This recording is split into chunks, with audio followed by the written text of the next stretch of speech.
Welcome into Ravens Rundown, powered by Jet Sports. Douglas Jones here with you. Appreciate you joining us. On today's show, we will look at the latest Baltimore Ravens news and rumors. Let's go ahead and get started with Brent Urban, as he has signed a one-year deal with the Ravens, spent 4 seasons in Baltimore to begin his career. And now that provides some depth to the defensive line for the Baltimore Ravens. Let's go ahead and take a look at the depth chart where things stand right now. You can see with that front 3 there, pretty good. And where Urban slides in, he should be competing for that defensive tackle spot to try to make the 53-man roster. Last year, just 3 tackles for Urban a season ago. And so, there'll be some work to do to try to prove himself and make this 53-man roster. But nonetheless, there he is. You can see the body frame is certainly one that sticks out, massive at 6'7", 308. And you look at Calais Campbell. This is a guy that's massive in his own right. So now you have some good size on that defensive line. Urban from Virginia, so familiar with the area there with Baltimore. I'm sure he's got some fans already there with the Ravens in this reunion. Now, I want to hear from you guys. Our pinned comment today: does Brent Urban improve the defensive line? What do you guys think? Type Y for yes, type N for no in the comment section if you think Brent Urban makes a difference on this defensive line. You're about to get an ad break. Take advantage of it. While the ad's playing, get your votes in. You don't have to watch that ad. Tell us what you think of the signing if it improves the defensive line. Y for yes, N for no. The new Lamar Jackson. Check this out.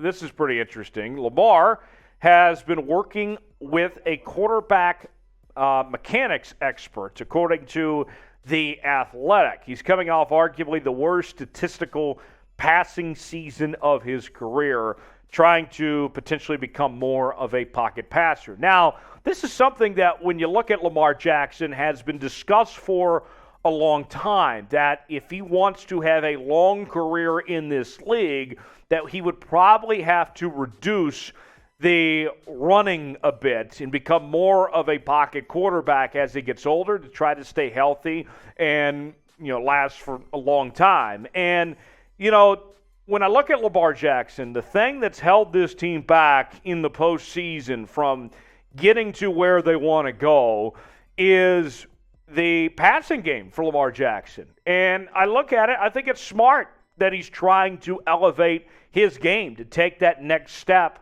in becoming the great quarterback that we all know he's capable of. The tools are there. It's just a matter of polishing it and putting it all together. The MVP season was great, but there's still more that Lamar can do to be a better quarterback, even beyond when we saw him at his best a few years ago. He's an elusive runner, but he can improve his pocket passing. If he does those things, watch out. He could be unstoppable in this league. What are you going to do if Lamar Jackson not only is the best running quarterback in this league, but if he can really get the downfield passing game going, watch out. Now, they do need some help at receiver. There's no secret about that.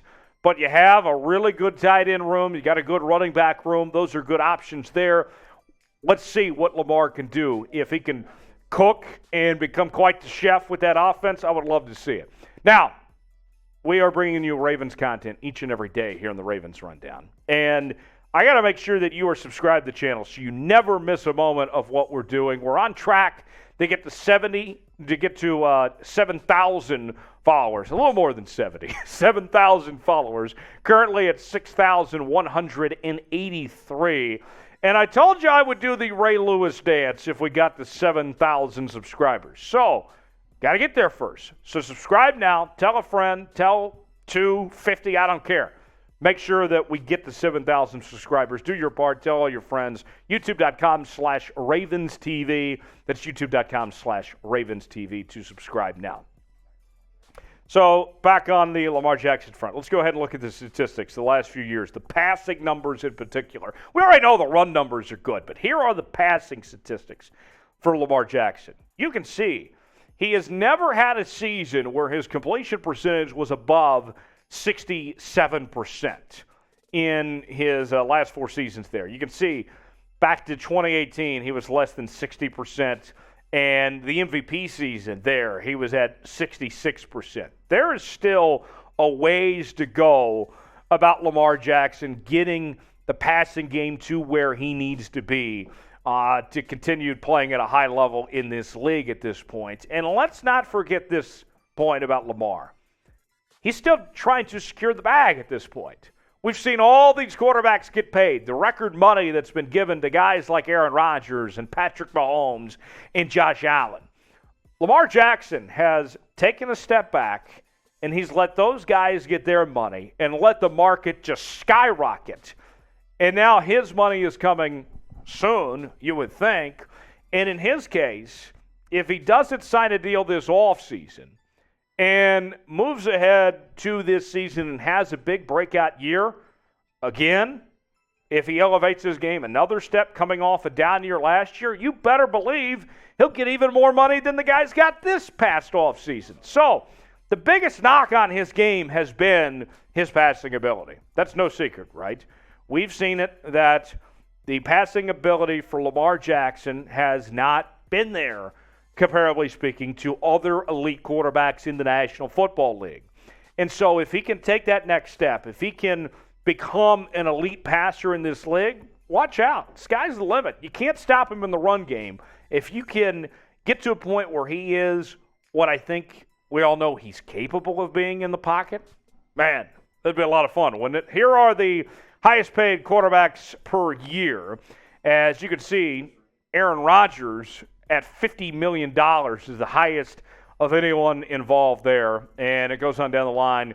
Watson at 46, Mahomes at 45, Josh Allen at 43, and Dak Prescott at 40. Remember, Allen was in the same draft class as Lamar Jackson there. And so there's no reason to think that Lamar doesn't deserve that money of that group there. It's just a matter of what's he going to do this year if he has a great year, and he hasn't been paid yet, I would think that he gets more than even what Aaron got, realistically.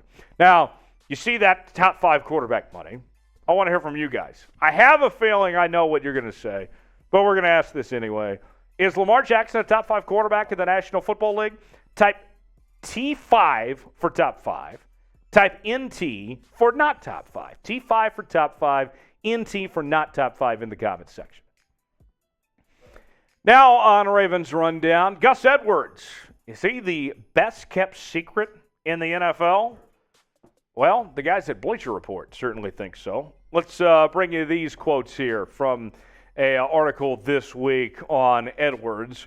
Edwards hasn't started in more than 6 games in any of his 4 seasons, though he led the Baltimore Ravens in rushing for 2018, about 718 yards, and accumulated at least 711 yards on the ground in each of his first 3 terms. He missed the entire 2021 season with a torn ACL. More on Edwards. Mostly as the number 2 running back over the past 2 years, Edwards established himself in the Ravens' backfield. Last year, he may have reached career-high rushing totals as a fill-in starter for J.K. Dobbins, who also tore his ACL during the 2021 offseason. So Edwards as an X factor. Look, I really like Gus Edwards. He is a terrific back that has a lot of potential, and I don't think we've seen him at his best yet. You go back to the 2021 campaign, and about everything that went wrong for the Ravens at the running back position. Just so much bad luck plagued this team. And if Edwards and Dobbins are healthy, and then you factor in whether it's Mike Davis or Justice Hill or Tyler Beatty as the number 3 running back, whoever that guy is, this Ravens running back room is going to be as good as any running back room in the NFL. I'm dead serious about that. But they got to stay healthy, right? They have to be there on the field. Gus Edwards is going to be a really nice complement to J.K. Dobbins. And what we have seen in today's modern NFL is that you can't get it done with just one running back. You have to have a couple of options. So if Gus Edwards is your number 2 running back, if he's the running mate to J.K. Dobbins, watch out. This could be a lot of fun. We already know that J.K. is a really good back. If Gus Edwards can be that breakout player, that X factor, it's going to be a lot of fun. I can tell you that right now with that run game. And then factor in Lamar running the football as well. Oh, mama, that sounds good, doesn't it? Now, predict it. Tell me in the comment section, over or under 600 rushing yards for Edwards this season. Type O for over, type U for under if you think Gus Edwards is going to get to that 600 rushing yard mark in 2022. O for under, U for under. Now, I got to make sure that you are subscribed to Ravens Rundown. We are bringing you Ravens coverage each and every day, and I love doing it. You love watching, and so you got to make sure that you're the first to watch these videos so you are up to date with what's going on. So you are the first to know what we're doing and all the latest Ravens news. Turn on those notifications, youtube.com/RavensTV. The best part about it, it's all free. We don't charge you anything to watch what we're doing here. We're doing you a service. So subscribe now, youtube.com/RavensTV, and you will not regret it. I can promise you that much.